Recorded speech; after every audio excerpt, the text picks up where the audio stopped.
بندوں کے بال، زیر نام بال اور اسی طرح بالوں کے کاٹنے کو، مونچھوں کے کاٹنے کو رسول اللہ صلی اللہ علیہ وسلم نے منع کیا ہے کہ ان کو ان 10 دنوں کے اندر نہ کاٹا جائے۔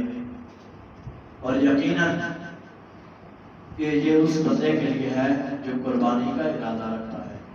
اور ایک اور حدیث کے اندر نبی کریم صلی اللہ علیہ وسلم نے فرمایا کہ جو تم میں سے قربانی کا ارادہ نہیں رکھتا،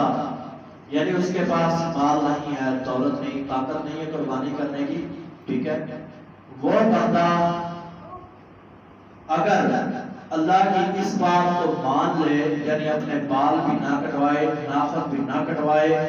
اور عید کے دن لوگ قربانی جانوروں کی کر رہے ہوں، یہ صرف اپنے ناخنوں کو عید کے دن کاٹ دے اور اپنے بالوں کو عید کے دن کٹوا لے، اللہ رب العزت ایسے بندے کو ایک قربانی کے برابر ثواب عطا کر دے گا۔ اور ایک قربانی ایک حصہ نہیں، رسول اللہ صلی اللہ علیہ وسلم نے فرمایا بلکہ اللہ اس بندے کو اتنا ثواب عطا کرے گا گویا کہ اس بندے نے اللہ کے راستے میں ایک